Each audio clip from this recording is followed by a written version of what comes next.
Baik, Assalamualaikum warahmatullahi wabarakatuh. Selamat siang teman-teman dan Bu Rulita. Sebelum kita memulai perkuliahan pada siang hari ini, alangkah lebih baik marilah kita awali dengan menundukkan kepala sejenak untuk berdoa kepada Allah Subhanahu wa taala supaya diberikan kelancaran perkuliahan pada hari ini. Berdoa dipersilahkan.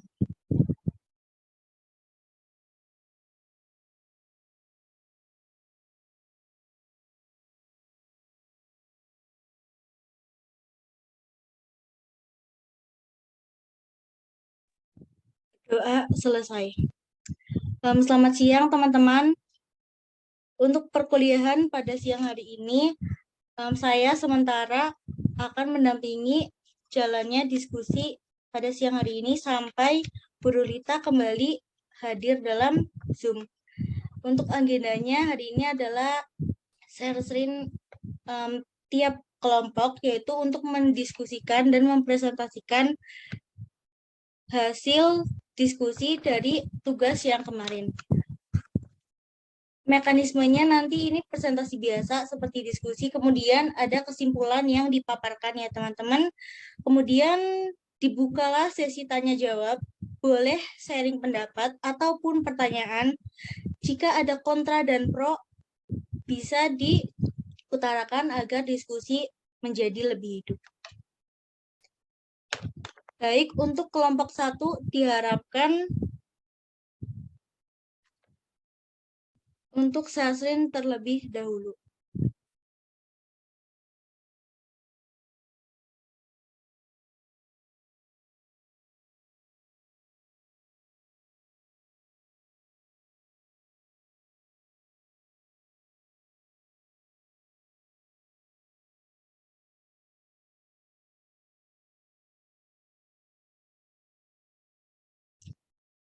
Permisi teman-teman, apakah udah ada kelompok 1 yang join di grup?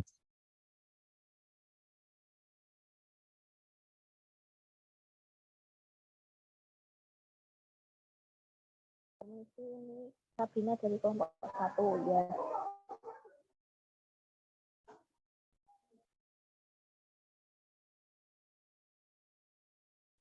Untuk share screen-nya nih kan di grup udah ada yang respon, tapi baru 2 orang, yang lainnya tuh belum tahu ini bisa setting apa enggak, soalnya pakai HP.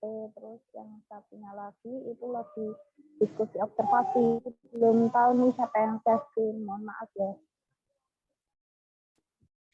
Ya boleh. Kalau misalnya enggak ada, bisa aja izin ke Bu Rulita di grup atau page ke Bu Rulita atas ketidakhadirannya. Kemudian untuk anggota yang tersisa dipersilahkan untuk tetap melanjutkan presentasi.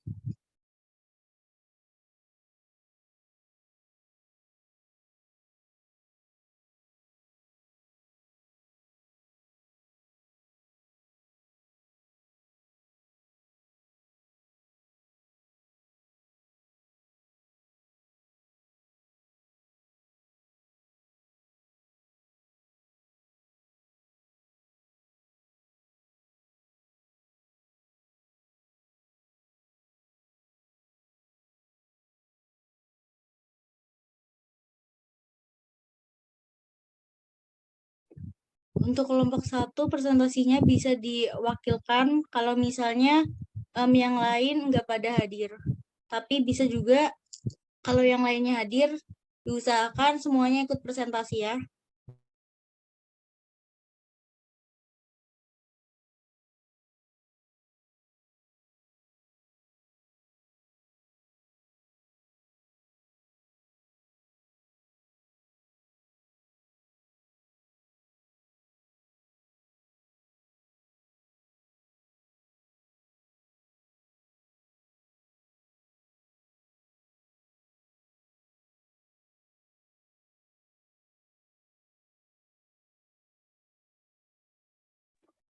Saya bertanya sekali lagi untuk kelompok 1, apakah sudah siap untuk mempresentasikan hasil diskusi ataukah belum siap? Kalau misalnya belum siap, kita akan lanjut melompati ke kelompok 2.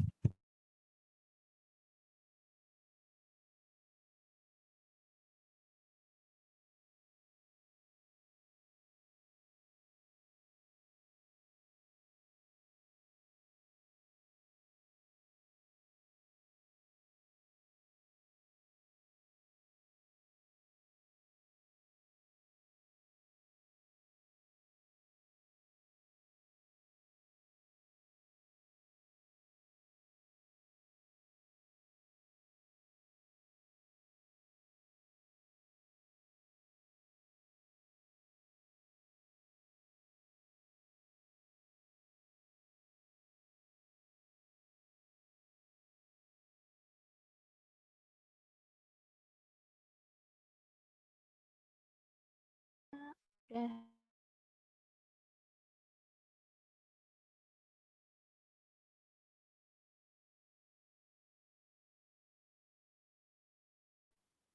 Sudah terlihat. Oke, baik. Assalamualaikum warahmatullahi wabarakatuh. Waalaikumsalam Dua warahmatullahi presentasi dari kelompok Bulan Suci Nurjati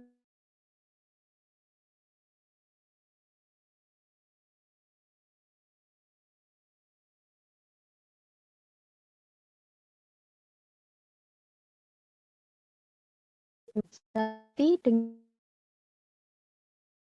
kamu pelajari pembelajaran Beavoris itu kan disuruh membandingkan dari pendapat dari para ahli. Jadi yang pertama itu dari Pavlov tentang classical conditioning, yaitu itu kan pada akhir abad ke-19 hingga awal abad ke-20, Pavlov itu melakukan eksperimen dengan mempelajari proses pencernaan pada hewan, yaitu anjing. Nah, perhatikan selama eksperimen ini mendapatkan yaitu perubahan dalam satuan waktu dan kecepatan pengeluaran air liur pada anjing itu. Dapat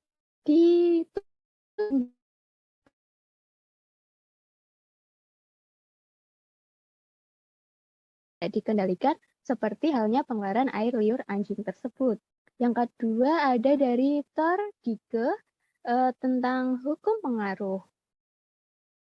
Todike ini memandang perilaku sebagai respon terhadap stimulus-stimulus yang ada di lingkungan, yaitu memiliki kesesuaian dengan tadi pendapat dari hasil eksperimen Pavlov, di mana stimulus-stimulus tersebut dapat mengeluarkan respon-respon yang merupakan titik tolak dari teori stimulus respon, yang sekarang dikenal dengan sebagai teori SR. Nah, Thor ini menghubungkan perilaku tersebut dengan refleks fisik. Contohnya saat lutut itu kalau dipukulkan akan otomatis terangkat tanpa adanya proses di dalam otak. Nah, dengan hipotesis perilaku lain juga menentukan secara reflektif untuk oleh stimulus yang ada di dalam lingkungan dan bukan oleh pikiran secara sadar maupun tidak sadar. Selanjutnya dari Badura itu tahun 1977, beliau itu menyatakan bahwa ada 4 fase belajar, yaitu fase perhatian atau attentional fase, fase retensi, fase reproduksi, dan juga fase motivasi. Nah, dari hipotesis Badura yaitu manusia mengamati perilakunya sendiri dan mempertimbangkannya perilaku tersebut terhadap kriteria yang disusunnya sendiri dan kemudian memberikan hukuman terhadap dirinya itu sendiri. Nah, yang selanjutnya ada pendapat tentang yang dimaksud dengan belajar menurut sudut pandang anak-anak, remaja, dan dewasa berdasarkan sudut pandang pembelajaran kognitif. Jadi yang pertama itu menurut Piaget, perkembangan kemampuan kognitif manusia itu menurut usia menjadi 4 tahap, yaitu yang pertama terhadap tahapan sensori atau sensori motor. Perkembangan kognitif tahap ini terjadi pada usia 0 sampai 2 tahun. Nah, kata kunci dari perkembangan kognitif tahap ini adalah proses decentralization. Pemikiran anak mulai melibatkan penglihatan, pendengaran, pergeseran, dan juga sentuhan, serta selera. Artinya anak ini memiliki kemampuan untuk menangkap segala sesuatu melalui indranya. Yang kedua ada tahap praoperasional atau preoperasional. Fase perkembangan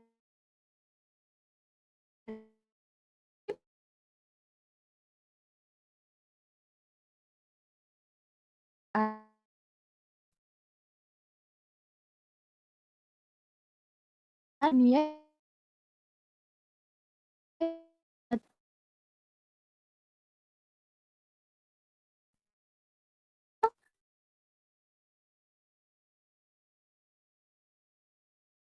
modifikasikan benda-benda ke dalam bentuk-bentuk yang berbeda. Selanjutnya ada tahapan operasi formal atau formal operational, yaitu tahap yang ada pada rentang usia 11 tahun hingga dewasa, dan abstrak, logis, dan juga lebih idealistik. Individu sudah mulai memikirkan pengalaman konkret dan memikirkannya secara lebih abstrak, idealis, dan juga logis. Kualitas abstrak dan operasional formal dalam pemecahan problem verbal. Sekian yang dapat saya sampaikan. Selanjutnya saya berikan kepada teman saya yang bertugas. Baik, selanjutnya yang kedua ada kekurangan behavioristik. Pembelajaran siswa yang berpusat pada guru atau teacher-centered learning, bersifat mekanistik dan hanya berorientasi pada hasil yang diamati dan diukur. Lalu, siswa hanya mendengar penjelasan guru dan menghafalkan apa yang mereka anggap sebagai metode pembelajaran yang efektif. Siswa teori Skinner, baik hukuman verbal maupun fisik, seperti kata kasar, ejekan, dan lain-lain, yang justru berakibat buruk pada siswa. Yang kedua, kekurangan kognitif. Pada dasarnya teori kognitif ini lebih menekan pada kemampuan memori siswa dan kemampuan memori masing-masing siswa, sehingga kelemahan yang muncul adalah selalu menganggap siswa itu mempunyai berbeda-bedakan. Karena pada dasarnya setiap siswa memiliki jenjang karir yang berbeda. Metode ini seringkali tidak memperhatikan bagaimana siswa menggali atau mengembangkan pengetahuan dan bagaimana mereka mencarinya.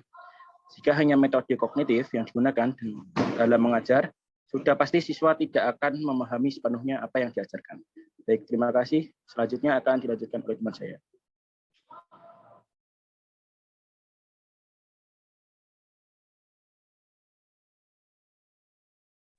Oke, baik. Lanjut nomor 3, yaitu yang A, guru sebagai sumber belajar. Peran sebagai sumber belajar berkaitan erat dengan penguasaan materi pelajaran.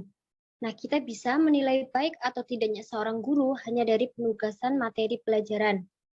Yang B, guru sebagai fasilitator. Guru berperan dalam memberikan pelayanan untuk memudahkan siswa dalam kegiatan proses pembelajaran. Yang C, guru sebagai pengelola. Dalam melaksanakan pengelolaan pembelajaran, ada dua macam kegiatan yang harus dilakukan, yaitu mengelola sumber belajar dan melaksanakan peran sebagai sumber belajar itu sendiri. Selanjutnya yang D, guru sebagai pembimbing. Siswa adalah individu yang unik. Keunikan itu bisa dilihat dari adanya setiap perbedaan.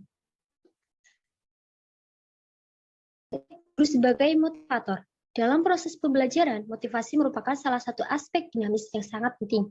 Sering terjadi siswa yang kurang berprestasi bukan disebabkan oleh kemampuannya yang kurang, tetapi dikarenakan tidak adanya motivasi untuk belajar sehingga ia tidak berusaha untuk mengerahkan segala kemampuannya.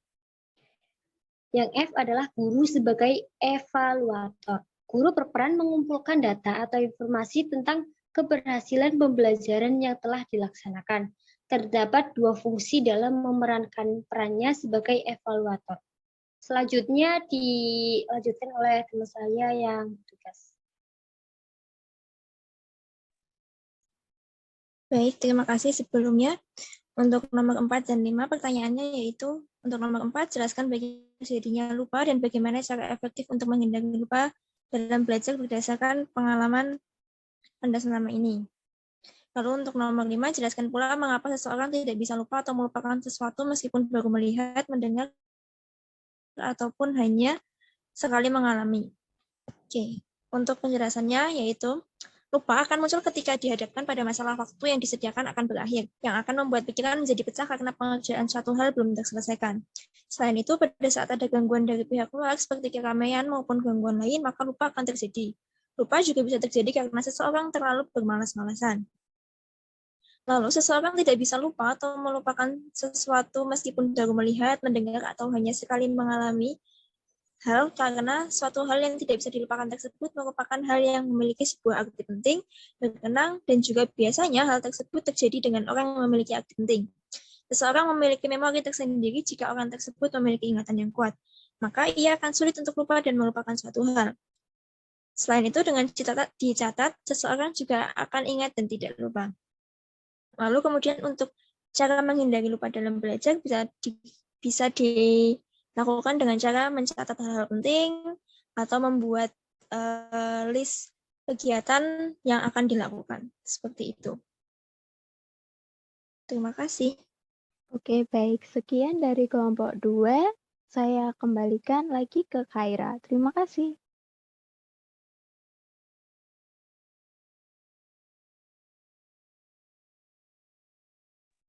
Baik, terima kasih untuk kelompok 2 atas penyampaian presentasi hasil diskusi kalian.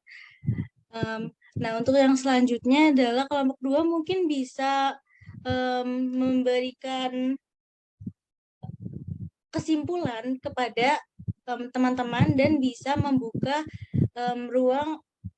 membuka waktu untuk diskusi dan tanya jawab. Entah itu ada yang pro dan kontra atau mungkin ada yang ingin berpendapat. Terima kasih. Oke, baik. Kelompok 2 akan membuka pertanyaan untuk teman-teman semua. Silahkan yang ingin bertanya bisa raise hand atau langsung open mic.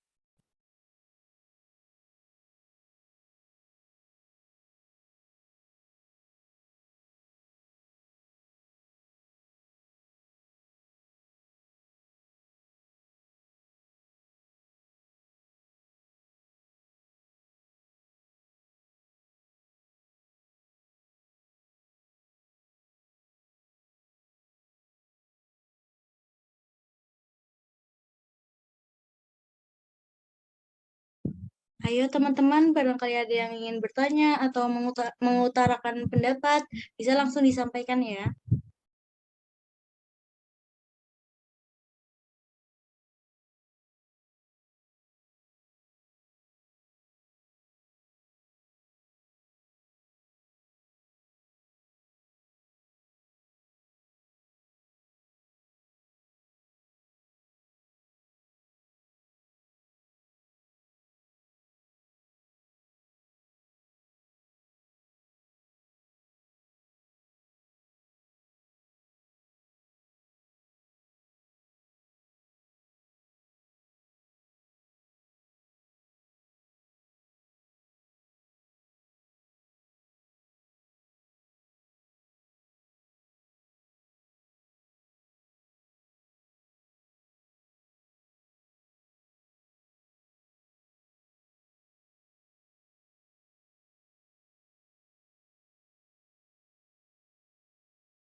Karena kelihatannya tidak ada yang bertanya, mungkin saya saja ingin menimpali.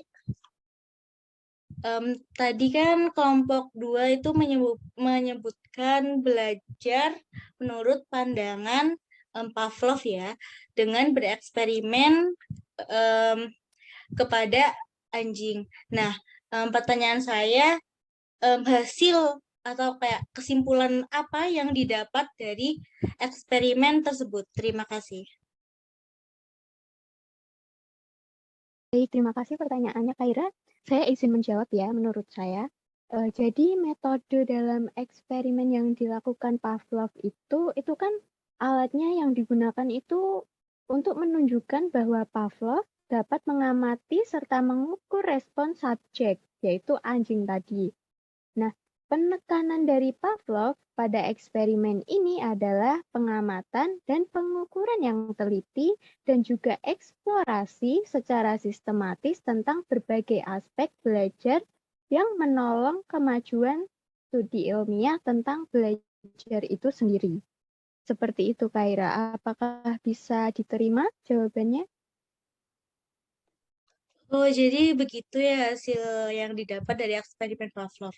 Baik, terima kasih kelompok 2. Mungkin dari teman-teman yang lain, apabila masih ada pertanyaan atau ingin menyampaikan pendapat, boleh langsung diutarakan.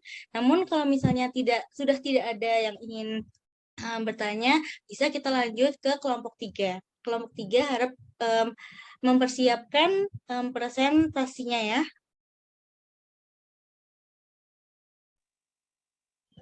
Baik, saya izin masuk. Sebelumnya, untuk kelompok 2, sepertinya teman-teman sudah tidak ada yang ditanyakan. Kalau tidak ada yang ditanyakan, saya izin menyampaikan kesimpulan dari kelompok 2. Jadi dari kelompok 2, kesimpulannya yaitu teori belajar behavioristik merupakan perubahan tingkah laku sebagai akibat dari adanya interaksi antara stimulus dan respon. Dengan kata lain, belajar merupakan bentuk perubahan yang dialami siswa dalam kemampuannya untuk bertingkah laku, yang tentunya dengan didasari oleh respon. Terus dalam belajar, guru juga dilibatkan dan tidak hanya sebagai pembimbing, tetapi juga sebagai evaluator, juga motivator.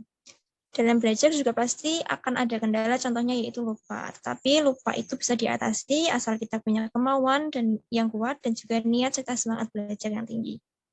Seperti itu, terima kasih. Baik, terima kasih untuk kelompok 2. Selanjutnya kita lanjut pada kelompok 3. Untuk kelompok 3, harap untuk Sarswin dan menyampaikan hasil diskusi kalian. Terima kasih.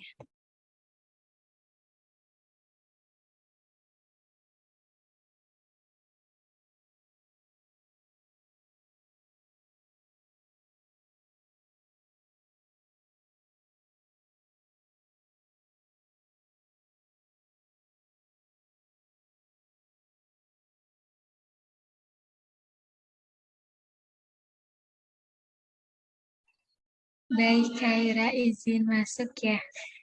Sebelumnya boleh minta tolong untuk dijadikan co-host. Siapa yang akan dijadikan host? Elva? Dari Elva, Kak. Oke. Kebetulan saya ini perannya co-host ya.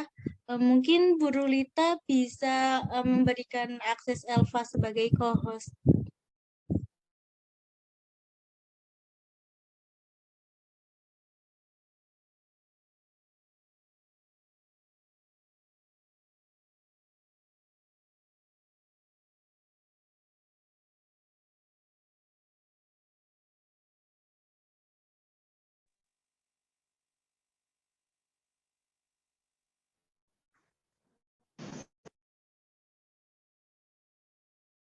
Baik, terima kasih Ibu Rulita yang sudah menjadikan saya co-host. Baik, izin untuk share screen ya.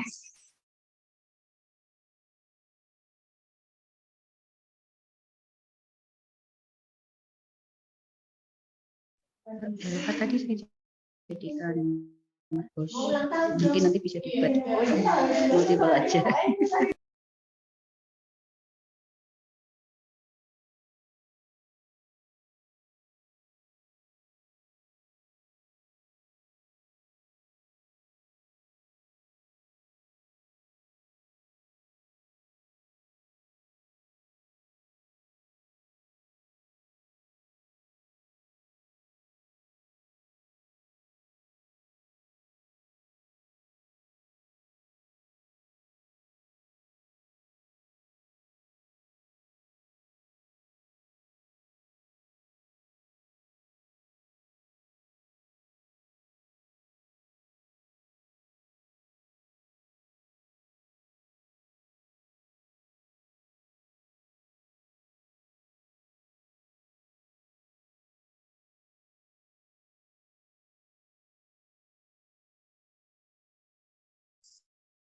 Baik, saya izin memastikan untuk share screen-nya apakah sudah terlihat?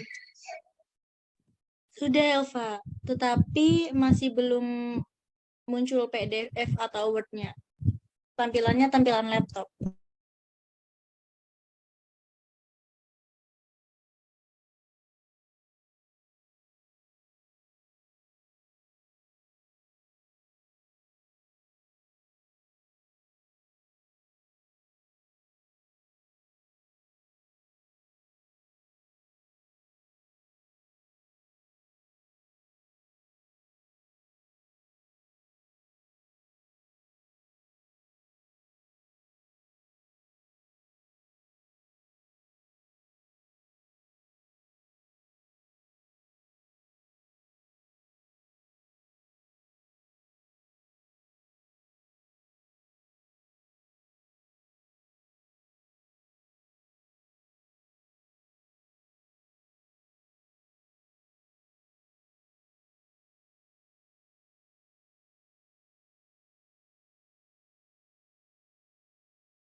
Baik, izin memastikan apakah sudah terlihat?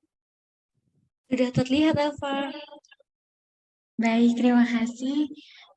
Sebelumnya terima kasih atas kesempatannya, Kai, untuk kami kelompok 3 memaparkan hasil diskusi. Baik, untuk kelompok 3, anggotanya ada saya sendiri, Elvara Siti Azahra, dengan NIM yang tertera. Lalu ada Denanda Eka Fitri Sulistiani dengan NIM yang tertera. Lalu ada Muhammad Uli Nuha dengan NIM yang tertera. Dan ada Dimas Satria Budi Utama dengan NIM yang tertera. Baik, kita akan membahas terlebih dahulu untuk permasalahan yang pertama, yaitu dengan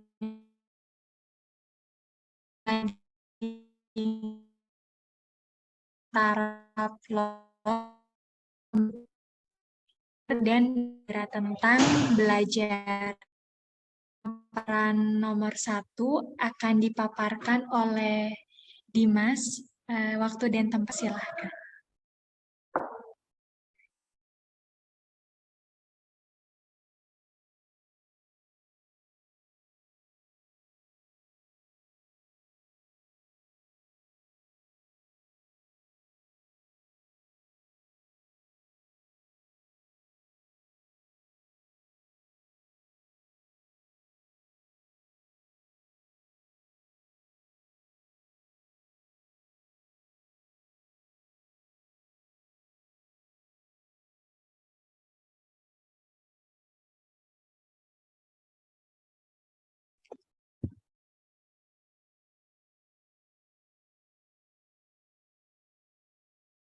Mungkin Dimas sedang terkendala jaringan. Elva mungkin bisa diwakilkan dengan kelompok yang lain, anggota yang lain.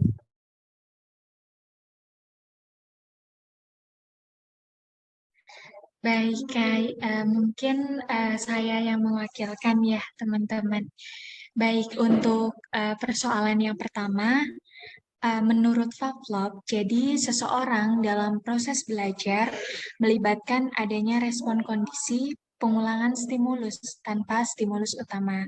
Kemudian ada respon kondisi dengan satu stimulus, disitulah individu belajar menghasilkan respon kondisi pada satu stimulus, namun tidak dari stimulus yang sama dan kondisi yang berbeda.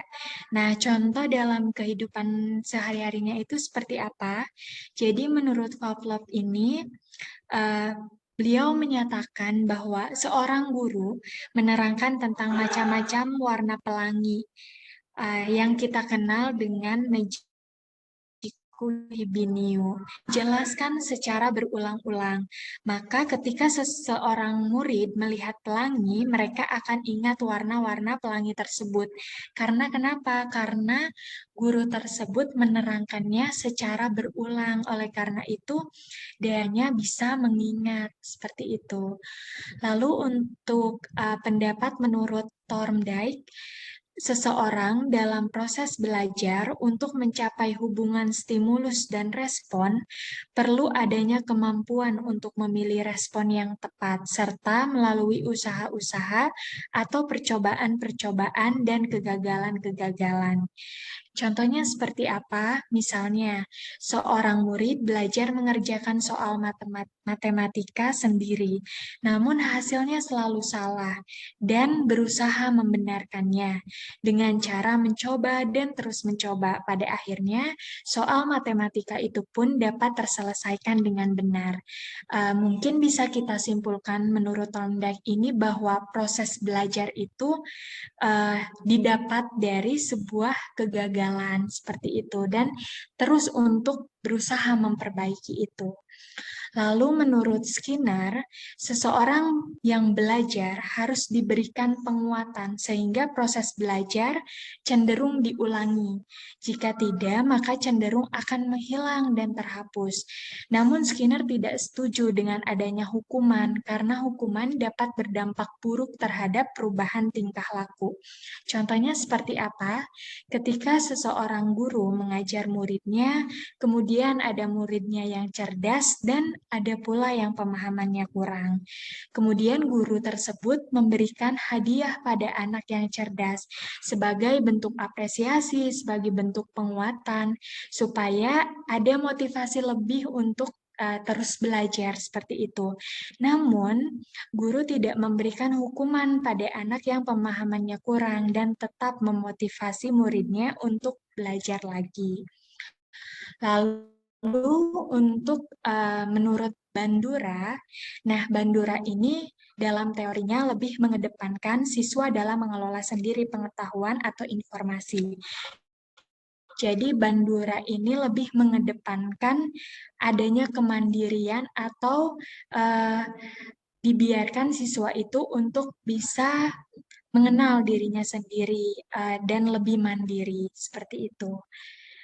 Baik, untuk persoalan yang B terkait pendapat belajar dengan sudut pandang anak-anak, remaja, dan dewasa berdasarkan pembelajaran kognitif. Baik, untuk sudut pandang anak-anak, menurut pembelajaran kognitif, sudut pandang anak-anak ini digambarkan dengan cara anak-anak untuk berpikir, kemudian mengeksplorasi dan mencari tahu akan hal yang ingin dia ketahui. Karena di masa anak-anak itulah mereka memiliki motivasi untuk ingin banyak mengetahui hal-hal yang baru dalam hidupnya, seperti itu. Lalu sudut pandang remaja. Menurut pembelajaran kognitif, sudut pandang remaja adalah suatu masa di saat usia remaja ini mulai lebih mahir dalam mengambil suatu keputusan atau menyelesaikan masalah. Walaupun di saat ini emosinya masih belum bisa terkontrol dengan baik. Lalu untuk sudut pandang dewasa, menurut pembelajaran kognitif, sudut pandang dewasa ialah sudut pandang yang mengacu kepada diri sendiri. Di saat inilah orang mengambil keputusan tepat atau tidaknya dan menyelesaikan masalah sendiri itu yang mencari tujuan di dalam fase dewasa ini. Semua aktivitas pikiran itu sudah jauh lebih matang dan berani untuk mengambil setiap resiko. Baik, mungkin itu untuk penjelasan nomor 1. Untuk penjelasan nomor 2 akan dijelaskan oleh Muhammad Nuha. Waktu dan layar dipersilahkan.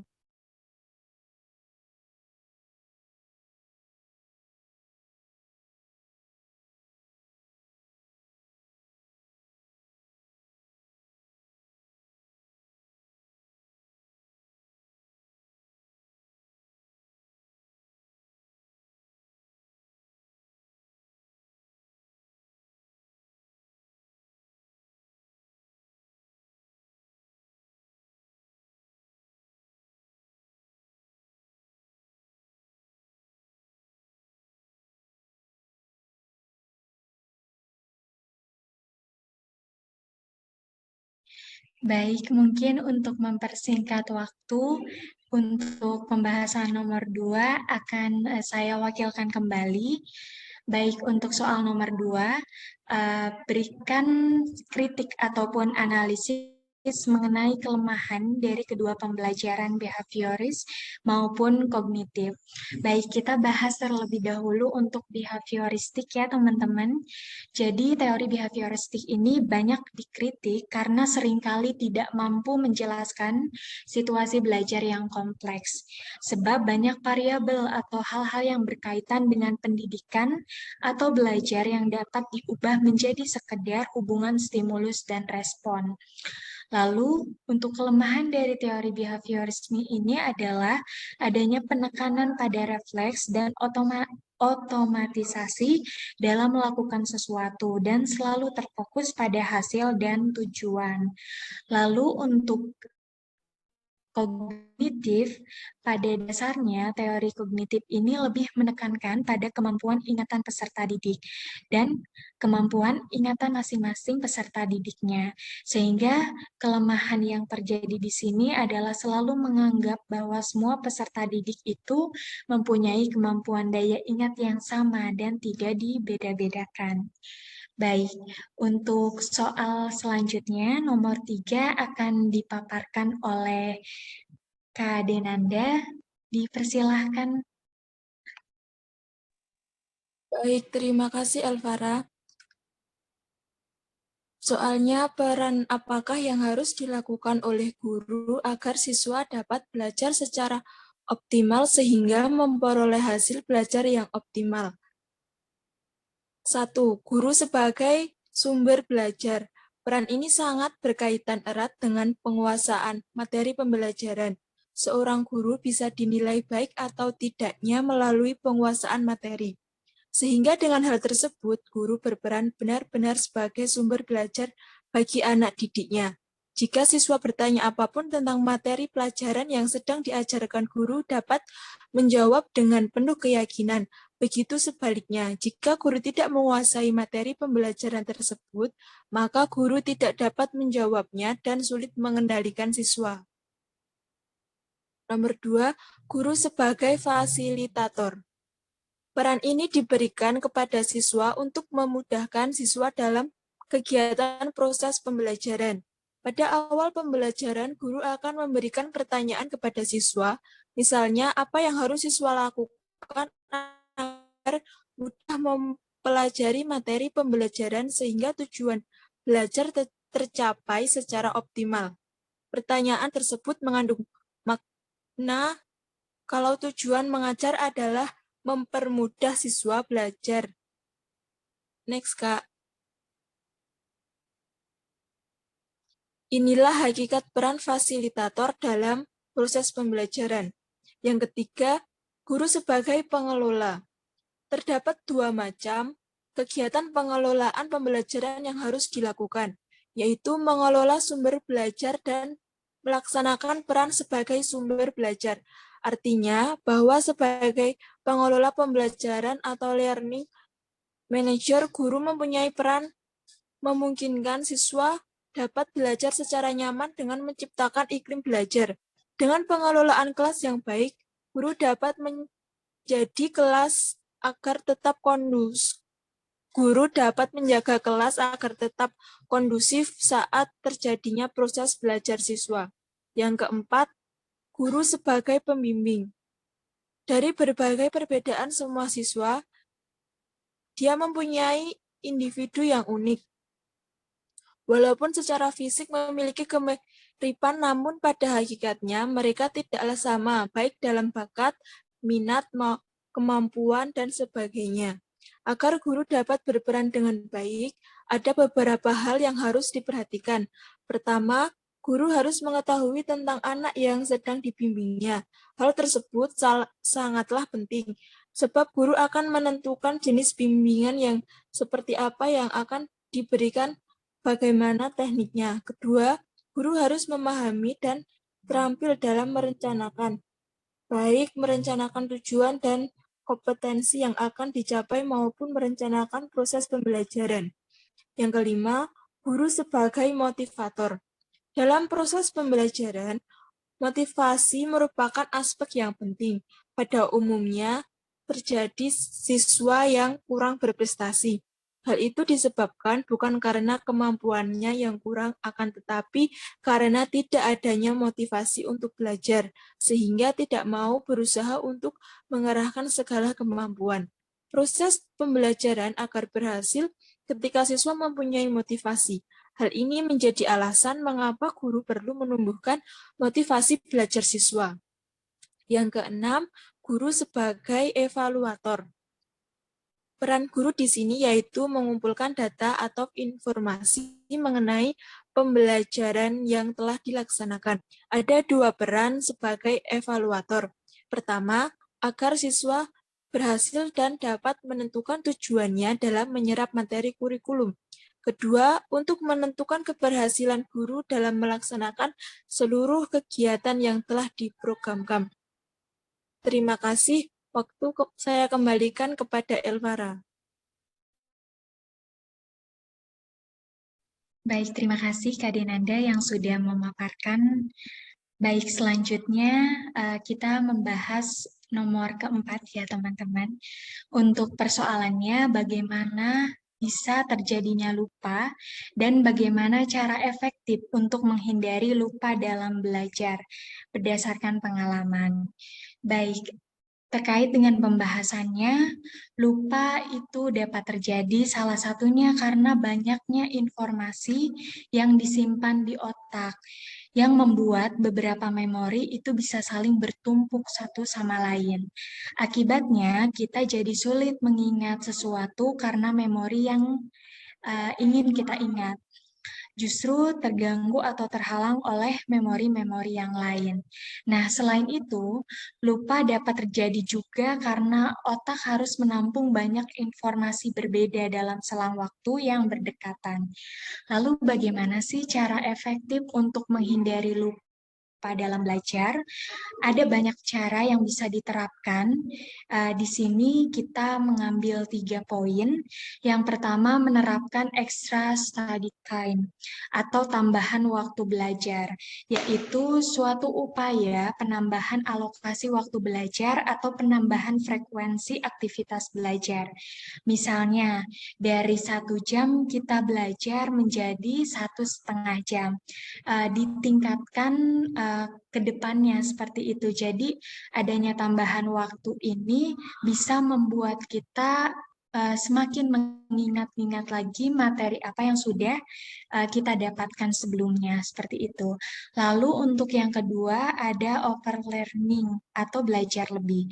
Artinya upaya belajar yang melebihi batas penguasaan dasar atas materi pelajaran tertentu. Overlearning terjadi apabila respon atau reaksi tertentu muncul setelah siswa melakukan pembelajaran atas respon tersebut dengan cara di luar kebiasaan. Misalnya, membaca Asmaul Husna sebelum belajar memungkinkan ingatan siswa terhadap materi keimanan lebih kuat. Jadi, dibiasakan sehingga itu akan memperpanjang memori ingatan kita, seperti itu. Lalu yang ketiga, membuat reminder di binder atau buku catatan setiap tugasnya ataupun materi pembelajaran yang sudah dibahas. Jadi ketika materinya sudah terlalui, itu dapat kita buka-buka kembali untuk mengingatnya, seperti itu. Lalu akhir, jelaskan mengapa seseorang tidak bisa lupa atau melupakan sesuatu meskipun baru melihat, mendengar, ataupun hanya sekali mengalami. Berikan ilustrasi untuk memperkuat jawaban tersebut. Baik, seseorang tidak dapat melupakan sesuatu meskipun baru melihat, mendengar, ataupun hanya sekali mengalami, dikarenakan kejadian yang saat itu ia alami merupakan kejadian yang berharga bagi hidupnya. Kejadian berharga dalam hidup tidak sepenuhnya yang bersifat bahagia atau menyenangkan. Bahkan hal yang menyakitkan pun dapat menjadi suatu pembelajaran berharga karena dengan itu mendorong seseorang untuk bisa menjadi pribadi yang lebih baik dan membuktikan dirinya akan berhasil di masa yang akan datang. Contoh ilustrasi untuk memperkuat pernyataan tadi.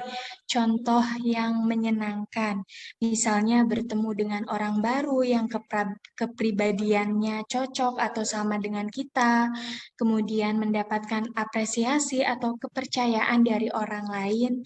Hal-hal menyenangkan seperti itu tentu akan selalu diingat.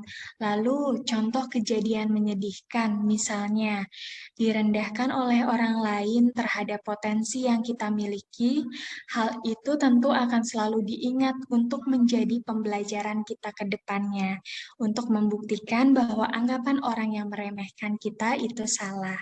Baik, mungkin cukup sekian presentasi dari kelompok 3. Untuk selanjutnya, saya serahkan kembali kepada Kaira. Terima kasih. Terima kasih untuk kelompok 3. Mungkin sesi selanjutnya adalah membuka diskusi pertanyaan dan untuk menyampaikan pendapat dari teman-teman. Kebetulan di room chat Guru Lita menanyakan nih, bagaimana dengan kasus di mana kita menemukan orang dewasa yang belum memiliki kemandirian dalam berpikir, misal pengambilan keputusan. Untuk kelompok 2 bisa menyampaikan pendapatnya ya. Terima kasih.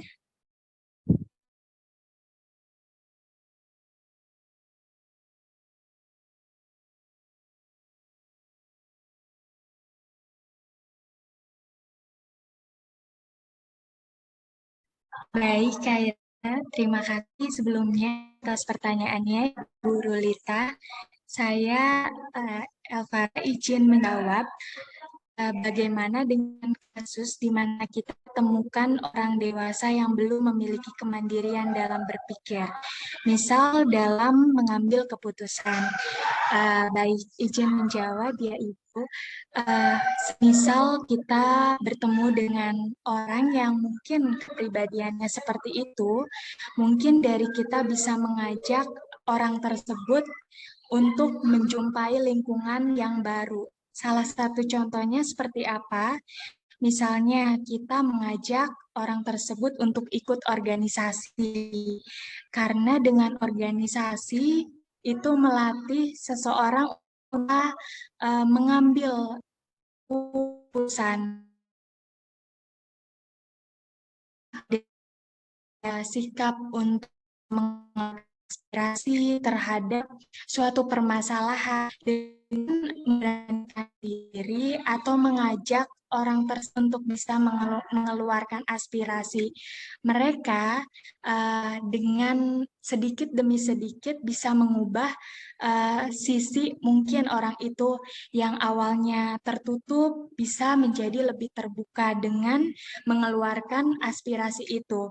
Nah, dengan pembelajaran orang itu untuk bisa menyampaikan aspirasinya, dia akan banyak itu dia untuk bisa menyadari bahwa keputusan itu dapat diambil dari banyaknya aspirasi yang ada, dari banyaknya ide yang ada, seperti itu. Mungkin itu jawaban dari saya. Mohon maaf apabila masih terdapat kesalahan. Terima kasih.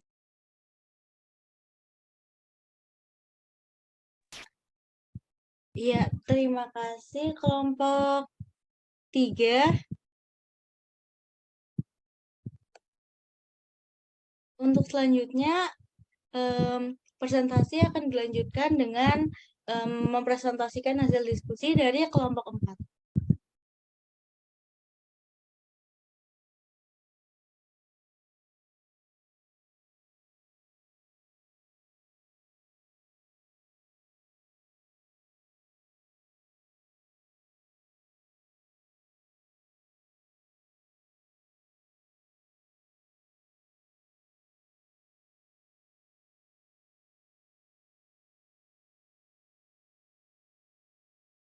Sebelumnya, apakah sudah terlihat, teman-teman? Sudah, Hai. Baik. Assalamualaikum warahmatullahi wabarakatuh. Kami dari kelompok 4 yang beranggotakan saya sendiri, Khairunisa Azhara, dengan NIM 4301, 421 006, dan rekan saya yang ikut berpendapat dalam tugas kali ini adalah Nur Arifah Herawati dengan NIM 4301, 421 029. Untuk permasalahan pertama akan saya serahkan kepada Nur Arifah Herawati. Untuk Arifah, dipersilakan. Baik, terima kasih atas waktu dan kesempatan yang telah diberikan. Izinkan saya untuk menyampaikan diskusi kami mengenai beberapa permasalahan atau pertanyaan-pertanyaan yang sudah disediakan. Untuk yang pertama, yaitu setelah mempelajari pembelajaran behavioris, bandingkan antara pandangan Pavlov, Thorndike, Skinner, dan belajar. Hasil diskusi dari kami yaitu dari pandangan Pavlov, dalam belajar perlu adanya latihan-latihan dan kebiasaan-kebiasaan yang telah melekat pada diri sendiri yang dapat mempengaruhi atau mengganggu proses belajar yang bersifat skill. Pavlov ini sendiri tidak percaya jika refleks merupakan reaksi dari hasil belajar. Ia meneliti tingkah laku yang bersifat alami. Kemudian, menurut pandangan Thorndike, belajar merupakan dapat berwujud konkret, yaitu dapat diamati, atau tidak konkret, yaitu yang tidak dapat diamati. Untuk mencapai hubungan antara stimulus dan respon ini perlu adanya kemampuan untuk merespon. Dengan Skinner, belajar merupakan perubahan tingkah laku. Dari pandangan Bandura atau teori belajar sosial, belajar ini adalah proses mengamati dan meniru perilaku, sikap, dan emosi yang lain. Sehingga kesimpulan diskusi kami mengenai pertanyaan pertama ini yaitu belajar adalah proses perubahan tingkah laku dan dipengaruhi oleh latihan dan perkembangan. Untuk pertanyaan yang kedua, yaitu jelaskan pendapat saudara tentang yang dimaksud dengan belajar dengan sudut pandang anak-anak, remaja, dan dewasa berdasarkan sudut pandang pembelajaran kognitif. Hasil diskusi kami yaitu kecerdasan ini akan seiring dengan anak. Perkembangan kognitif seorang anak hanya tentang memperoleh pengetahuan, anak juga harus mengembangkan perkembangan ini lalu meningkat dan semakin berkembang seiring anak tumbuh hingga dewasa.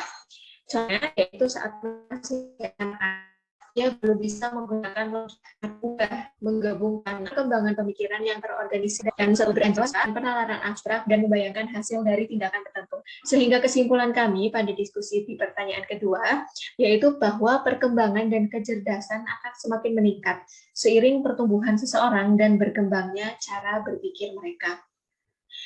Untuk selanjutnya, ada pertanyaan, berikan kritik maupun analisis mengenai kelemahan dari kedua pembelajaran, baik behavioris maupun kognitif. Hasil diskusi kami yaitu untuk pembelajaran behavioris, murid akan cenderung diarahkan untuk berpikir linear, konvergen, tidak kreatif, dan memposisikan murid sebagai murid pasif. Sedangkan pembelajaran kognitif ini lebih menekankan pada kemampuan ingatan dan kemampuan ingatan masing-masing peserta didik. Sehingga kelemahan terjadi belajar di sini adalah kandidat yang sama, tidak pada pembelajaran pun akan memiliki kekurangan. Karena itu tidak boleh menerapkan hanya satu metode pembelajaran. Metode belajar lainnya harus juga diterapkan. Mungkin sekian dari saya. Untuk pertanyaan selanjutnya dilanjutkan oleh Harenisa. Terima kasih. Baik, terima kasih Nur Arifah Herawati atas pemaparan diskusinya. Kemudian lanjut pada permasalahan ketiga, yaitu mengenai peran apakah yang harus dilakukan oleh guru agar siswa dapat belajar secara optimal sehingga memperoleh hasil belajar yang optimal pula. Dan juga jelaskan, menurut hasil diskusi saya dan Nur Arifah Herawati ini, guru itu memiliki peran yang sangat penting dalam perkembangan siswa. Nah, agar siswa dapat belajar secara optimal, maka seorang guru ini harus memiliki yang namanya strategi dalam pembelajarannya. Contohnya ini dapat menarik perhatian siswa ya mengenai materi yang akan disampaikan. Tidak terlalu memberatkan dan membanyakkan kalimat dan rumus-rumus dari pelajaran. Nanti siswanya malah jadi pusing. Nah, seimbangkan juga dengan pengaplikasiannya pada kehidupan sehari-hari. Karena hal itu dapat menarik atensi dan menggugah rasa penasaran ingin mempelajari materinya. Nah, selain itu, setiap pertemuan di hari berikutnya, mungkin guru itu harus juga perlu memberikan kilasan ulang tentang materi yang kemarin diberikan, agar siswa yang lupa dengan materi yang lalu menjadi ingat kembali. Nah, sehingga untuk materi berikutnya bisa diulas, bisa dijelaskan dengan lancar. Nah, kemudian dalam pembelajarannya, guru juga jangan menjadi selalu serius karena akan membuat suasana dalam kelas itu menjadi bosan. Selingi juga dengan humor yang bersangkutan dengan materi yang membuat siswa kembali tertarik pada materi itu. Tidak lupa juga memberikan siswa latihan dan untuk mengukur apakah ada pertanyaan dari siswa mengenai hal yang tidak dimengerti. Kemudian bisa dijelaskan kembali untuk kan kalau misalnya dijelaskan kembali ini, maka akan membuat siswa itu menjadi semakin ingat dengan materi yang dipelajarinya. Nah, sehingga dalam melakukan kegiatan pembelajaran, guru juga harus bisa menerapkan metode yang tepat untuk masing-masing peserta didik dan tidak menganggap semua peserta didik itu memiliki kemampuan yang sama, sehingga semua peserta didik mampu mencapai tujuan belajar sesuai dengan kemampuannya masing-masing. Dapat disimpulkan bahwa ya memang peran guru ini sangat penting dalam perkembangan murid.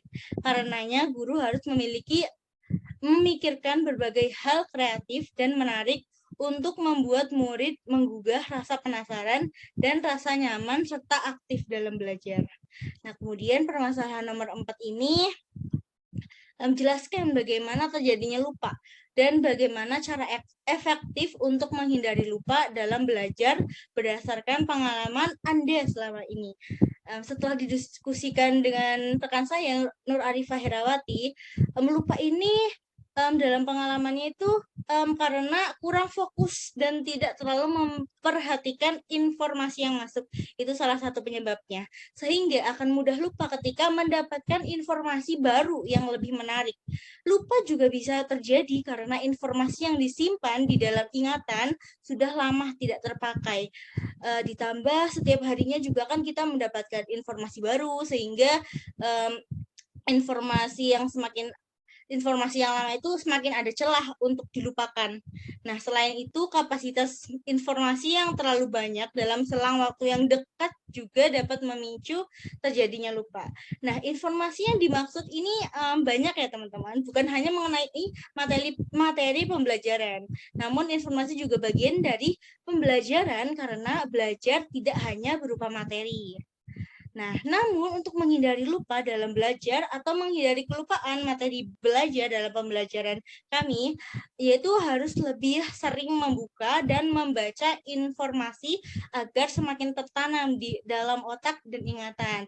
Contohnya itu mereview materi, entah itu dari buku catatan, YouTube, internet, dan mungkin ya dalam bentuk animasi yang ada penggambarannya, yang ada visualnya gitu, yang lebih membuat kita tertarik dan tidak diingat karena ada bayangan visualnya juga. Nah, sehingga ini dapat disimpulkan bahwa lupa ini terjadi dikarenakan tertutupnya informasi lama dengan informasi baru, sehingga informasi yang lama atau yang terdahulu ini menjadi usang ya, menjadi lama dan tidak lagi digunakan sehingga menyebabkan seseorang ini menjadi lupa. Nah, kemudian untuk permasalahan terakhir yaitu mengenai mengapa sih seseorang tidak bisa lupa atau tidak bisa melupakan sesuatu meskipun baru melihat atau mendengar ataupun hanya sekali mengalami. Nah, ini juga diminta memberikan ilustrasi dan contoh konkret ya untuk memperkuat jawaban. Berdasarkan hasil diskusi kami, nah pada dasarnya itu pengalaman yang ini tuh disebabkan oleh pengalaman yang begitu emosional yang membuat orang sulit melupakan sesuatu meskipun hanya baru sekali dialaminya. Contoh halnya itu seperti trauma ya. Trauma bisa dalam bentuk sekali pengalaman loh. Bisa juga karena pengalaman yang tidak menyenangkan yang berulang kali terjadi. Namun dalam hal tanda kutip sekali mengalami ini, trauma juga termasuk. Nah, contohnya ini hal yang sangat mengejutkan ya dan yang tidak pernah diduga terjadi dan dialami oleh seseorang dalam hidupnya. Jika hal itu hal yang buruk, tekanan emosinya itu pasti akan meningkat dan akan mengacu pada kejadian yang menyebabkan stres berlebih sehingga ada yang namanya trauma karena sulit dilupakan ya. Namun jika hal itu menyenangkan seperti misalnya dikasih surprise lah, hal itu tentu akan sangat berkesan sehingga kebanyakan orang menjadikan itu memori berharga mereka walaupun mereka hanya mengalaminya sekali. Nah, sehingga dapat disimpulkan bahwa sulit melupakan itu suatu hal yang meski baru sekali mengalami terjadi karena kejutan dan tekanan emosional, entah hal itu menyakitkan atau berkesan sehingga membuat seseorang ini sangat sulit dalam melupakan. Oke, mungkin itu saja dari kelompok 4. Kemudian kami akan membuka sesi diskusi atau misalnya tanya jawab pada pro dan kontra. Ini Bu Rulita di room chat juga bertanya nih, apakah ketika individu tidak mengalami perubahan tingkah laku, bisa dikatakan bahwa dia tidak belajar? Nih, mungkin dari Nur Arifah Herawati ini ada pendapat yang ingin diutarakan. Terima kasih. Ya, izin masuk. Dari saya izin mengutarakan pendapat saya. Kemudian apabila nanti terdapat kesalahan atau hal yang ingin ditambahkan, saya persilahkan. Apakah seseorang individu yang tidak mengalami perubahan tingkah laku bisa dikatakan bahwa dia tidak belajar? Sebenarnya proses perubahan tingkah laku ini merupakan imbas atau hasil dari seseorang yang mengalami proses belajar. Kalau misal seseorang tahu sesuatu, maka seseorang itu akan cenderung merubah perilakunya sesuai dengan apa yang menjadi kehendaknya. Jadi kalau misal pertanyaannya itu apakah seseorang yang perilakunya tidak berubah dia bisa dianggap tidak belajar? Menurut saya iya, karena belajar itu tidak hanya semata-mata tentang materi, tapi seperti perubahan hal kecil dalam hidup kita itu setelah kita tahu, maka kita akan merubah tingkah laku kita bagaimana supaya kita tidak merubah hal itu menjadi yang lebih buruk. Itu bisa dikatakan belajar. Kalau misal kita tahu, tapi kita tidak merubah perilaku kita, sama aja kalau kita nggak belajar gitu. Jadi menurut saya segala sesuatu hal perubahan yang menjadikan kita tingkah lakunya itu berubah merupakan belajar. Jadi kalau misal ada tingkah laku yang Walaupun dia tahu hal itu salah, tapi perilakunya tidak diubah, berarti sama saja dia tidak belajar. Itu menurut pendapat saya. Mungkin dari Haira atau teman-teman lain bisa memberikan pendapat yang lain. Terima kasih. Ya, terima kasih Nur Arifah Herawati atas pendapatnya ya yang sangat luar biasa. Kemudian ini ada yang raise hand nih, Muhammad Rizky, dipersilahkan untuk on mic ya. Oke, sebelumnya terima kasih atas waktunya. Saya ingin sedikit menambahkan atau memberikan pendapat mengenai hal yang membuat seseorang itu berubah gitu. Jadi saya pernah membaca tulisan dari seorang sastrawan itu mengatakan bahwasanya ada dua hal yang bisa membuat seseorang bisa berubah, yaitu adalah pikiran dan hati. Jadi ketika pikirannya menyadari hal tersebut adalah suatu yang buruk, maka dia akan berubah menjadi lebih baik. Begitu juga sebaliknya, apabila dia menyadari satu hal itu adalah baik, maka dia akan berpikir untuk selalu mendapatkannya terlebih baik untuk itu. Kemudian hati yang kedua. Nah, mengapa seseorang bisa berubah karena hati? Pada dasarnya, kita bisa ambil contoh adalah orang yang sedang jatuh cinta gitu. Nah, mungkin itu adalah satu hal yang biasa gitu ya. Namun ketika seseorang mengalami yang namanya jatuh cinta, maka akan ada hal yang berubah dari dirinya. Misalkan orang yang dia cintai menginginkan dia untuk mau berubah menjadi lebih baik, maka karena hatinya yang cinta itu akan membuat dia ingin bagaimanapun caranya agar orang yang ia cintai bisa merasakan kenyaman bersama. Terima kasih atas pendapatnya Muhammad Rizky yang sangat luar biasa sekali ya. Ini sepertinya dari pengalaman pribadi ya Muhammad Rizky ya. Kemudian baik, ini karena melihat waktu sudah hampir habis, meskipun masih ada waktu, jadi kelompok 4 dari kami, kelompok 4 cukup sampai di sini saja. Dan kemudian akan dilanjut oleh kelompok 5 ya. Kelompok 5 apakah sudah siap untuk melanjutkan presentasi? Nanti diharapkan langsung saja ya. Terima kasih.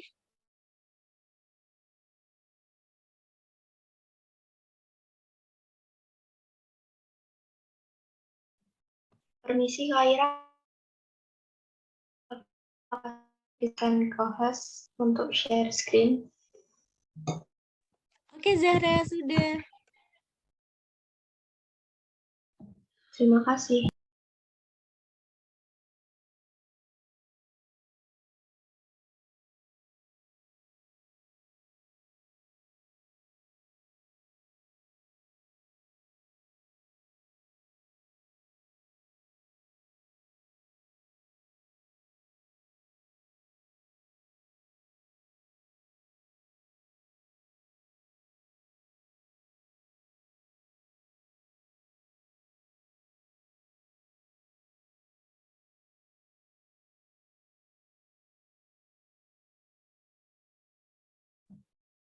Baik, apakah sudah terlihat? Sudah terlihat. Baik. Izin mengambil alih. Assalamualaikum warahmatullahi wabarakatuh. Selamat siang Ibu Rulita dan teman-teman. Di sini kelompok 5 akan menjelaskan hasil diskusi kami mengenai pembelajaran behavioristik dan pembelajaran kognitif. Untuk anggota kelompok kami terdiri dari yang pertama Rizky Nolan Setiawati dengan NIM yang sudah tertera, yang kedua ada Bambang Setiawan dengan NIM yang sudah tertera, dan dan saya sendiri Zara Septianingrum dengan NIM yang sudah tertera, dan ada Via Fitrotus Silmi dengan NIM yang sudah tertera. Baik, untuk penjelasan nomor 1 akan dijelaskan oleh Rizky Nolan. Untuk waktu dan tempat saya persilahkan.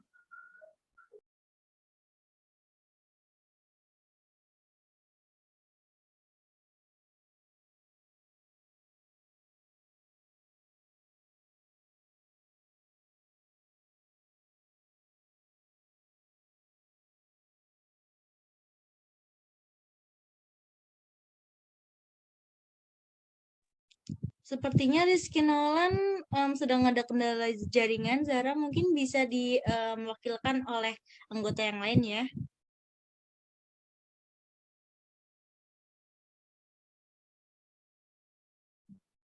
Baik, untuk yang nomor 1, yang A, setelah mempelajari pembelajaran behavioristik dibandingkan antara pandangan Pavlov, Thorndike, Skinner, dan Bandura tentang belajar.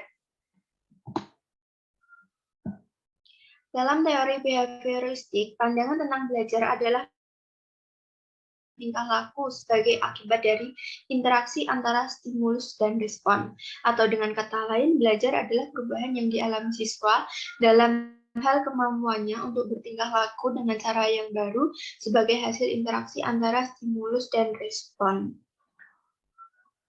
Pavlov, Thorndike, dan Skinner juga meyakini adanya pola hubungan stimulus dan respon.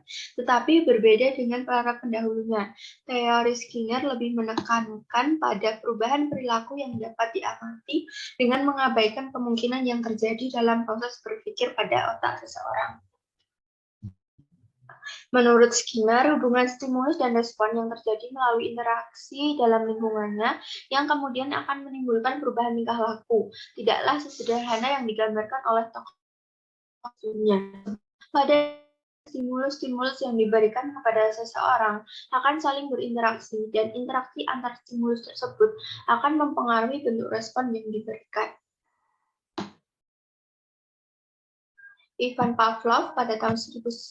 Ivan Pavlov menggunakan objek yaitu anjing. Secara singkat adalah sebagai berikut. Seekor anjing yang telah dibedah sedemikian rupa sehingga saluran kelenjar ludahnya tersembul melalui pipinya. Dimasukkan ke dalam kamar gelap. Di kamar itu hanya ada sebuah lubang tempat menyodorkan makanan atau menyorotkan cahaya pada waktu diadakan percobaan. Pada moncongnya yang telah dibedah itu disambungkan sebuah pipa yang dihubungkan dengan sebuah tabung di luar kamar. Dengan demikian dapat diketahui keluar tidaknya air liur dari moncong anjing itu pada waktu diadakan percobaan. Alat-alat yang digunakan yaitu makanan, lampu senter, dan sebuah bunyi-bunyian. Hasil percobaan yang dilakukan dengan anjing tersebut, kesimpulannya bahwa gerakan-gerakan refleks itu dapat dipelajari, dapat berubah karena mendapat latihan-latihan, sehingga dari hasil ini ia membedakan dua macam refleks, yaitu refleks bawaan dan refleks hasil belajar. Ada beberapa hal yang berhubungan dengan belajar yang perlu diperhatikan pada saat ini, yaitu dalam belajar perlu adanya latihan-latihan dan kebiasaan-kebiasaan yang telah melekat pada diri dapat mempengaruhi dan bahkan mengganggu proses belajar yang bersifat skill. Penguatan atau reinforcement merupakan pengembangan lebih lanjut dari teori pengkondisian. Jika pada teori pengkondisian atau conditioning, yang diberi kondisi adalah perangsangnya atau stimulus, maka pada teori penguatan atau reinforcement yang dikondisikan atau diperkuat adalah responnya. Contohnya, seorang anak yang belajar dengan giat dan dia dapat menjawab semua pertanyaan dalam ulangan atau ujian, maka guru memberikan penghargaan pada anak itu, misal dengan nilai yang tinggi, pujian, atau hadiah. Berkat pemberian penghargaan ini, menurut Yondarit,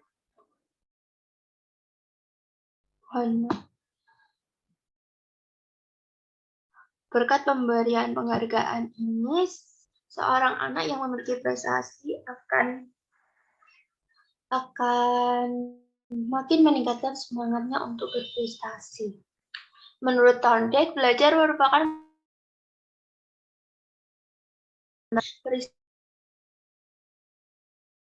teori belajar koneksionis adalah dengan yang dimasukkan pada sangkar tertutup di dalam sangkar disentuh. Ciri-ciri belajar dengan trial dan error yaitu adanya aktivitas, ada berbagai respon terhadap terhadap berbagai situasi adalah eliminasi terhadap berbagai respon yang salah, ada kemajuan reaksi-reaksi mencapai tujuan. Thorndike menemukan hukum-hukum. Menurut Skinner, hubungan stimulus dan respon yang terjadi melalui interaksi dalam lingkungannya akan menimbulkan perubahan tingkah laku. Tidaklah sederhana yang digambarkan oleh tokoh-tokoh sebelumnya. Sebab pada dasarnya stimulus-stimulus yang diberikan kepada seseorang akan saling berinteraksi, dan interaksi antar stimulus tersebut akan mempengaruhi bentuk respon yang diberikan.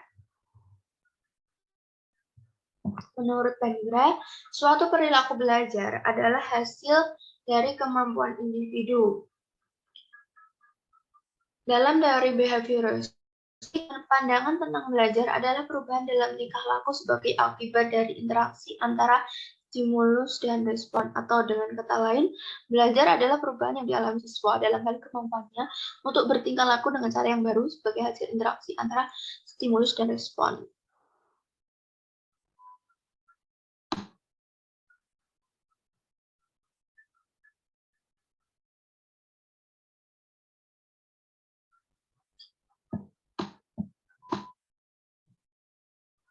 Baik. Untuk yang selanjutnya, nomor 1 bagian B akan dijelaskan oleh Bambang. Waktu dan tempat saya persilakan.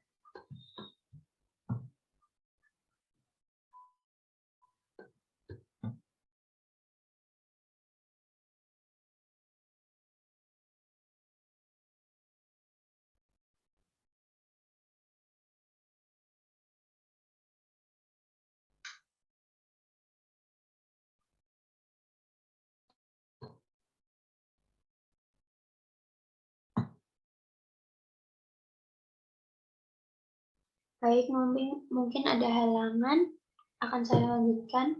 Sudut pandang anak-anak menurut pembelajaran kognitif adalah cara anak-anak untuk berpikir, mengeksplorasi, dan mencari tahu akan hal yang ingin dia ketahui. Sudut pandang remaja menurut pembelajaran kognitif adalah suatu masa di saat usia remaja ini mulai lebih mahir dalam mengambil keputusan ataupun menyelesaikan masalah. Walaupun di saat ini emosinya masih belum bisa terkontrol dengan baik. Selanjutnya, sudut pandang dewasa menurut pembelajaran kognitif ialah sudut pandang yang mengacu pada diri sendiri. Di saat inilah orang mengambil keputusan tepat atau tidaknya dan menyelesaikan masalah sendiri itu yang menjadi tujuan di dalam fase dewasa ini. Semua aktivitas pikiran sudah matang dan berani untuk mengambil resiko. Untuk yang kedua, berikan kritik ataupun analisis mengenai kelemahan dan dari kedua pembelajaran baik behavioris maupun kognitif.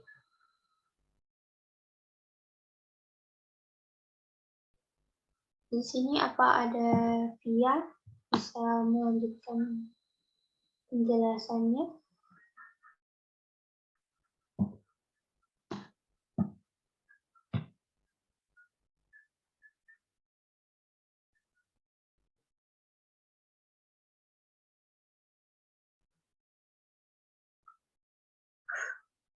Baik, sepertinya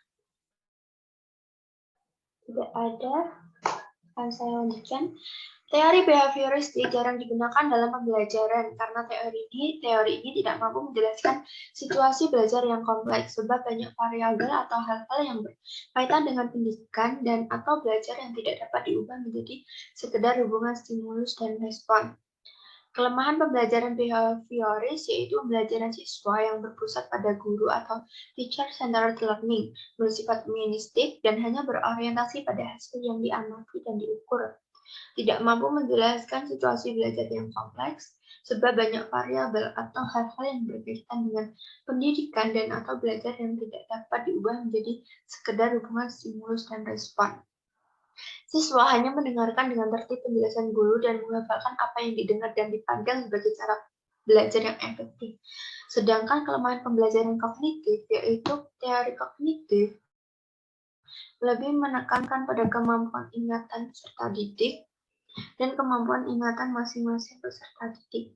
Sehingga kelemahan yang terjadi di sini adalah selalu menganggap semua peserta didik itu mempunyai kemampuan daya ingat yang sama dan tidak dibeda-bedakan. Apabila dalam pengajaran hanya menggunakan metode kognitif, maka dipastikan peserta didik tidak akan mengerti sepenuhnya terhadap materi yang diberikan. Untuk soal yang ketiga,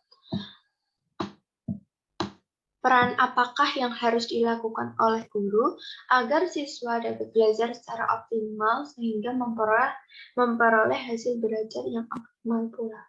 Jelaskan.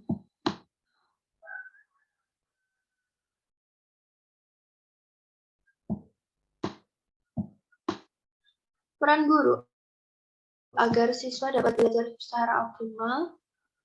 Misalnya, guru sebagai sumber belajar. Guru sebagai sumber belajar berkaitan erat dengan penguasaan materi pembelajaran. Apapun yang ditanyakan siswa berkaitan dengan materi pembelajaran yang sedang diajarkan, seharusnya guru dapat menjawab dengan penuh keyakinan. Selanjutnya, guru sebagai fasilitator. Guru berperan dalam memberikan pelayanan untuk memudahkan siswa dalam kegiatan proses pembelajaran. Sebagai fasilitator, guru dituntut mempunyai kemampuan dalam berkomunikasi dan berinteraksi dengan siswa.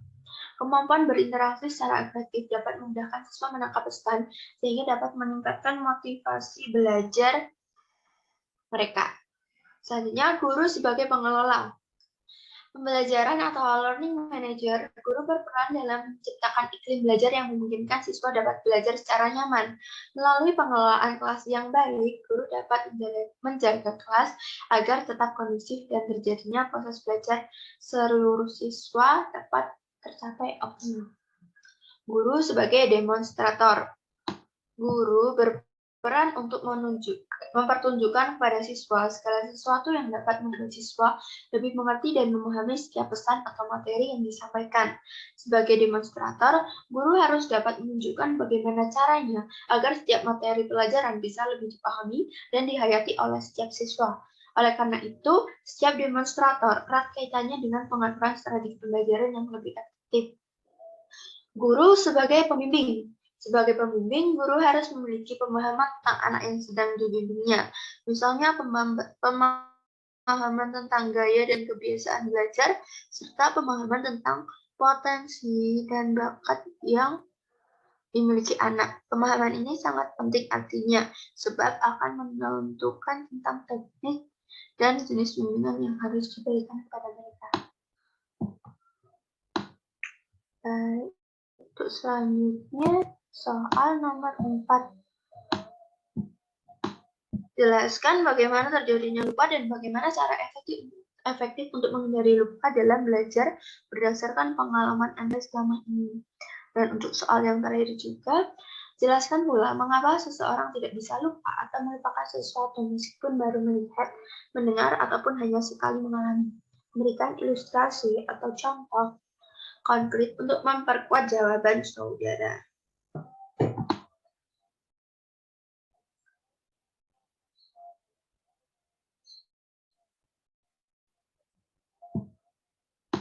Terjadinya lupa dalam belajar biasanya akan muncul ketika dihadapkan dengan situasi yang kurang kondusif. Lupa akan muncul ketika dihadapkan pada masalah waktu yang disediakan akan berakhir atau kehabisan waktu yang akan membuat pikiran jadi pecah dikarenakan pengerjaan suatu hal belum terselesaikan. Selain itu, pada saat ada gangguan dari pihak luar seperti keramaian maupun gangguan lain, maka keadaan lupa itu akan terjadi. Masalah lainnya yang dapat menyebabkan terjadinya lupa yaitu pada kondisi tubuh kita yang kurang sehat maupun dalam keadaan kosong sehingga akan mengakibatkan lupa atau tidak dapat berkonsentrasi. Jadi akan membuat kita cepat lupa. Cara efektif untuk menghindari lupa dalam belajar yaitu dengan cara memahami dengan benar pada saat belajar dan juga dapat melakukan kegiatan pencatatan sehingga tidak akan lupa.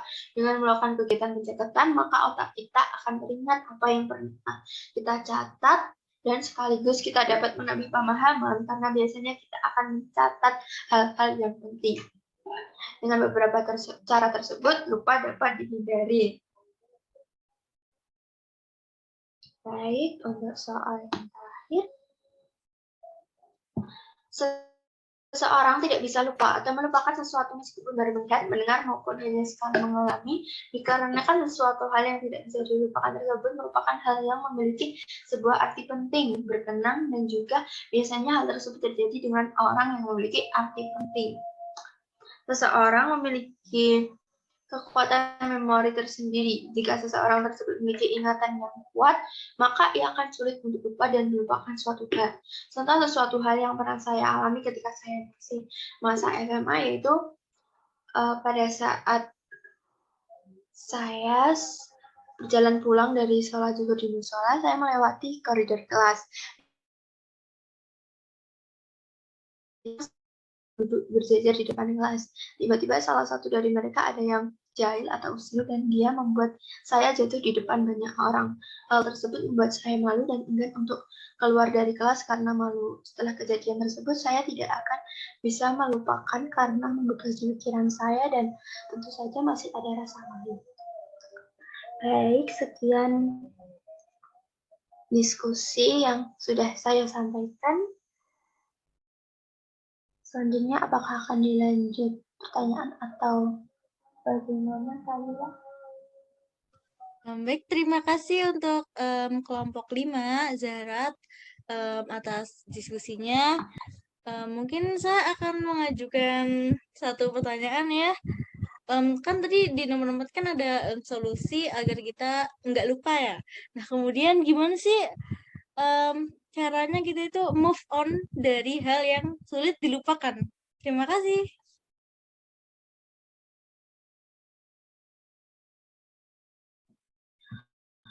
Baik, terima kasih Kaya atas pertanyaannya. Kalau menurut pendapat saya sendiri ya, untuk kalau bisa kita lupa dari sesuatu hal itu, kita bisa menyibukkan diri dengan hal-hal yang lebih bermanfaat dan lebih berguna bagi hidup kita. Jadi lama-kelamaan hal-hal tersebut itu bisa kita lupakan karena kita fokus pada suatu hal dan misalkan kita juga punya tujuan gitu ya, mau apa. Nah, kita itu akan berjuang untuk mencapai tujuan tersebut. Jadi kita itu nggak fokus ke itu. Mungkin teringat sesekali itu pasti ya, tapi lama-lama kalau kita fokus ke yang lain dan itu hal yang lebih penting bagi hidup kita, maka lama-kelamaan juga akan lupa sendiri. Begitu dari pendapat saya. Bagaimana Kak Ira?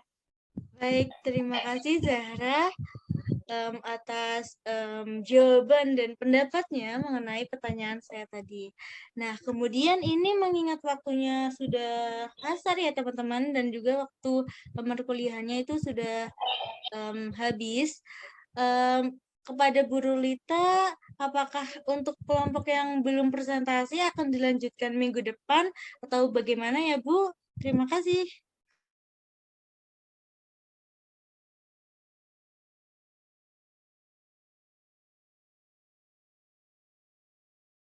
Baik, terima kasih teman-teman yang sudah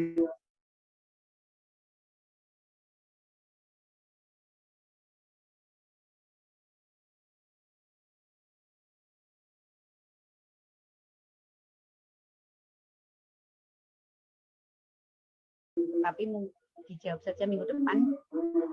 Kalau tadi kaitannya bagaimana supaya tidak mudah lupa, pertanyaannya saya balik. Bagaimana cara melupakan suatu hal yang ingin atau mungkin itu mengganggu diri kita. Oke, itu ya PR untuk semuanya sebagai bahan diskusi. Karena memang menurut penelitian, terutama ada beberapa peristiwa tertentu yang melekat lebih kuat dalam otak kita. Itu saja, Kai, dan juga teman-teman semuanya. Terima kasih sekali lagi. Semoga tetap semangat untuk menambah kebaikan dengan berproses, terus belajar setiap detiknya. Assalamualaikum warahmatullahi wabarakatuh. Waalaikumsalam warahmatullahi wabarakatuh. Terima kasih Bu Rulita. Terima kasih Bu.